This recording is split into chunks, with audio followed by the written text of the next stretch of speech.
Hi, my name's Tusk. This is a Hollow Palm Dominating Blow of Inspiration build. This was an attempt to take a historically very glass cannon build and give it somewhat of a different defense.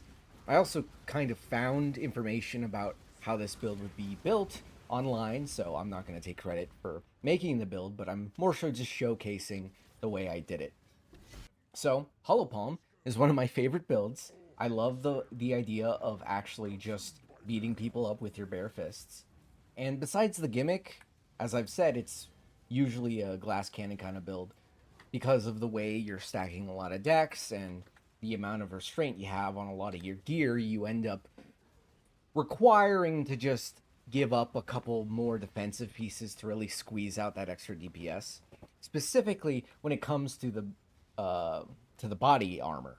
Usually, we rely on a grasping mail, but with this version of the build, we kind of put that to the side for later and use a different headpiece to substitute for that. But getting ahead of myself. First off, leveling, you just get the one with nothing, and you get Garuka's Flight. That's all you really need. You just need to put Garuka's Flight on as soon as you get up, and then you just equip whatever kind of dex items you need. That will carry you up to yellow maps, and then that's when you start getting the more dex heavy gear, which could cost you, but I do know some tricks about crafting that I will mention once or twice. Some of the main key points. Right here, this is what our tree looks like, and I'm going to discuss the main difference. Why are we using Dominating Blow of Inspiration? Well, besides our limited capacity for unarmed skills, people usually go with like a Cyclone or Infernal Blow. Dominating Blow is something that you could have used for a while, and it was recently buffed so that stuff like, oh, we take 300% of minion damage as damage for us, so we get 3 times the minion damage. And that actually has some somewhat nice synergy with Speaker's Wreath. Speaker's Wreath has 2% increased attack speed and movement speed per 50 dexterity. Okay, how do we use that? Well, we use spiritual aid so that all that dex, that attack speed, is applying to both us, the dominating blow minions, and the herald of purity minions, so that we're all attacking very quickly. And then we have that on this amulet, this really nice amulet. I switched from a Astramentus to this recently. And we basically just do the basic Hollow Palm thing, which is go around, grab as much dex as we need. We grab a Brutal Restraint, which is much 5% increased dexterity as we can. We see bam, bam. There's some bam there. And then we can also use the minions deal 20% increased damage because that's 60% increased damage for us. And then in terms of jewels, I opted to grab some of these minion cluster jewels that give 10% increased damage, which of course applies that 3 times value to us and our skill, so that's 30% increased damage. And I filled it with a bunch of other stuff. This is somewhat cheaper, but ideally what you would want is the highest dex roll you can, highest chaos roll, 35% increased effect, and then maybe like minion damage or some other superfluous thing to really min max the stuff out of there. But I'm not feeling that. Got a split personality here, got the hollow palm technique over here, and then we grab, because we're dual wielding whenever Dancing Dervish leaves, we grab some of the dual wielding nodes over here, especially because this one grabs dexterity. When we let go, it's not going to show here because we technically are holding a sword, but we are actually almost completely block capped with versatile combatant. It's gets there with Rumi's concoction, but you could probably squeeze more of that if you wanted. It's just an extra layer of defense because obviously we don't have much defenses. Most of it comes from the fact that we are spell suppression capped and have a little bit of armor and evasion. I get the suppression cap by obviously grabbing Magebane, which changes the dexterity bonus to instead give us spell suppression, and I grab these two to cap it off. before. You can cap it off with just dexterity, but that becomes later on. So whenever you get to the point where you get much higher, maybe mirrored rings to cap out your dexterity, you can save these 2 points and spend them somewhere else. Over here, we grab this for 5% instant leech. That just helps the survivability a bunch more because instant leech is so good. Some block nodes, some stuff right through here. I should probably grab these two as well. Fizz, a little bit of rage generation. This is important. Melee splash along with foul strike. Some life. Oh, don't throw that away.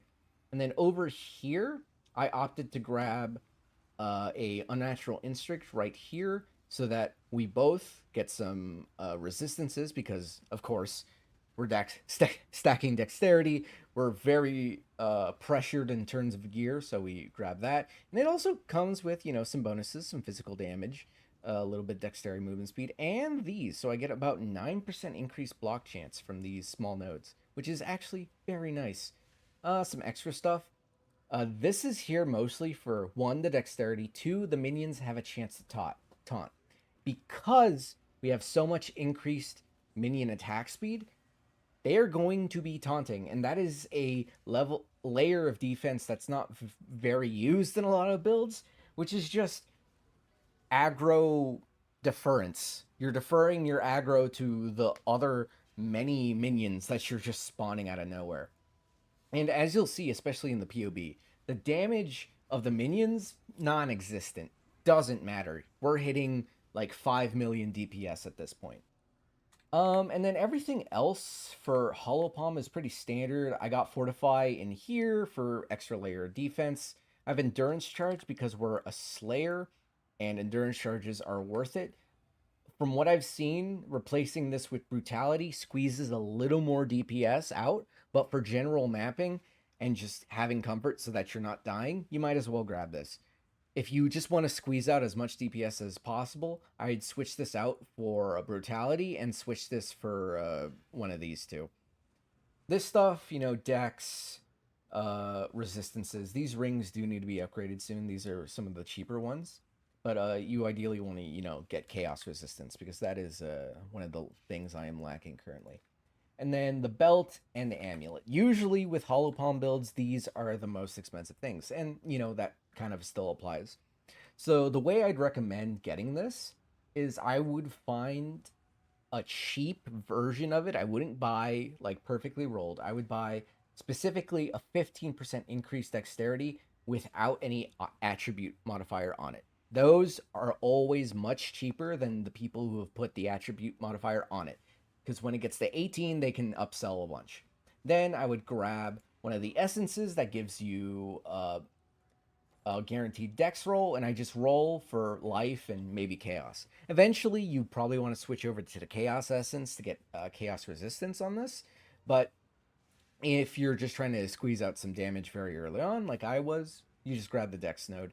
Same thing over here. You just grab an an amulet with the increased dexterity node, then you roll it with some essences until you get what you want. This one was actually pretty nice. I crafted this myself, which is a surprise. I almost never craft anything. Decent stuff, attributes, intelligence.